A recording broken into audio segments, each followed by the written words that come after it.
When my clients get into a serious accident, they've got a lot of important decisions to make. So today we're going to discuss the financial considerations that you need to make if you're involved in a serious injury accident. I'm gonna keep it real with you. One of the things that's really difficult for my clients to get their arms around is the financial fallout that occurs when they're involved in a serious personal injury accident. People just don't understand all the different factors that are involved. Today, we're going to go through those factors and analyze each one independently. Let's talk about those aspects today. Number one is medical expenses. One of the biggest roles we have is to make sure that the client, if they don't have their own medical insurance or they don't have their own healthcare plan, we assist them in making sure that they get what they need. So many times when my clients have suffered a significant injury, we have to figure out what the scope of their problem is and how they're going to get the medical treatment necessary to get them back to where they were prior to the accident. That could very well mean that the client is going to incur thousands of dollars worth of medical bills. And the question is, who's going to pay for those bills? Well, as attorneys, we make sure that if the client has a problem, if they don't have the money in the bank, if they don't have adequate medical care insurance, we will step in to make sure that the client gets the care that they need. The last thing that I need, or the last thing that I want, is my client worried about medical issues when they need to be focused on rehabilitation, worried about getting back to where they were. I need them focused on getting healthy again so they can get back to their normal life. Number two is lost wages. So if a client has, for example, gotten in an accident where they've got a broken leg and they're unable to work, who's going to step in to assist them? The insurance company, they're not going to give you money so that you can pay your bills, so that you can build your medical case and then sue them for a larger number later. Insurance companies do not do that. They're not there to look out for you. They're not there for your best interest. They're there to figure out what's the smallest amount of money I can put on the table and get you to sign on for release to make the case go away. Lost wages is a really key component, right? Because people, of course, need money to pay their bills. And many times with my clients, what they'll do is, well, you know what? Let me hobble back to work as quickly as I can because I can't afford to be off for very long. I do not like this strategy because many times the clients will do themselves more harm than good when they force themselves to get back to work prematurely. So what we do under those circumstances is we work with clients. What is in their budget? What assistance do they need? Many times we will work with them financially to make sure that they have the time to get adequate rest, to get adequate rehabilitation.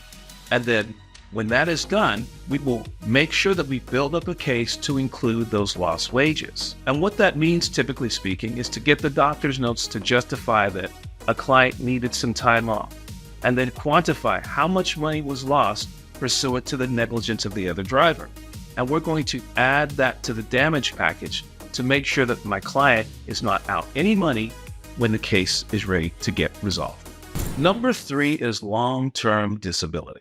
If my client has suffered a really severe injury, one of the things that I need to figure out is there going to be some long-term ramifications of this? Is there going to be something that I need to be considering in the future? For example, is this injury going to affect what my client's going to be able to earn in the future? If that's the case, we need to account for that. Is this going to be a situation where my client has ongoing health and medical expenses in the future? We need to account for that too. Does my client now have a limp? Are they going to need additional care? Are there going to be additional allowances that we need to prepare for my client's future health? All of those components we need to put into our damage model and to decide on before we start negotiating with the insurance company.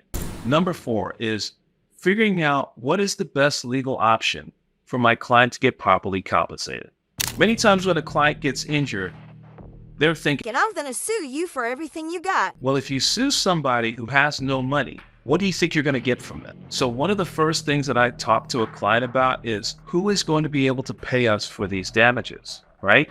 And unless you have someone who's independently wealthy, who's responsible for that accident, you need to have an insurance company or someone who has assets to go after, such that if we go and get a judgment against them, if we seek legal action against them, or come up with an agreement to compensate you, that they're going to pay us down the line. So one of my jobs as lawyer is to go through these options with a client. Because many times the first thing they're going to say is, I want to sue you. I want to go to court. well, I've got to explain to you, going to court is very expensive. Going to court takes a lot of time. Going to court may not be your best course of action, especially if we have an insurance company involved who may want to settle this thing and resolve it outside of court. The good thing about having an insurance company also is that insurance companies have resources. They have money. They may not have as much money as we want, but that's my job to educate the client with regards to what needs to happen and what my years of experience have told us with regards to what the client should do. I want to give my client the best advice I can and then let them make the decision with regards to where they want to go with their particular case. So that you also want to make sure that you include all the different parties that may be responsible for your accident, who may have been negligent. One of the reasons, of course, for that is to make sure that each party is held accountable. And then, of course, those parties can also kick in terms of a resolution for settlement when it's time to get the case resolved. The lawyers in my litigation department, they love to litigate. This is what they love to do. They love to go to court. They love to get in front of a jury. They love to plead their case and get nice big judgments on behalf of their clients. Again, the only problem with that is those things are very time consuming. Those things are also expensive. And while many times that's the best way to get the best result for the client, many times you can also get a good result by settling out of court also. So it's very important as an attorney to sit down and give the client all the options and explain to them what happens if we file, what happens if we resolve the case, what happens if we mediate, and then make sure that all these things are crystal clear to your client before they make an informed decision. Guys, in wrapping this thing up, the thing I want to make sure and make very clear to you, making a decision as to whether or not and what to do when you get involved in an accident is very complicated. And it's really important that you get good information, right? And I would suggest to you, if you get into a serious accident, make sure you have an attorney, because the attorney is going to make sure that you get the best result, that you have good information, and that you plan out a strategy that makes good sense for you. And probably one of the most important things is you need to know what the financial fallout of any decisions you do make before you make those decisions. Because let's face it, if you get into a serious accident and you make the wrong decision, it could have long-term ramifications that could affect you and your family permanently. So always, always, always seek the advice of a lawyer to give you information. If you don't trust that information, talk to somebody else. But don't rush into making any decisions that you might be sorry for down the line. Okay, so hopefully that gives you a little bit more information as to what's going on financially when you get into a really serious accident. There's a whole lot of things to consider, and you shouldn't take it lightly.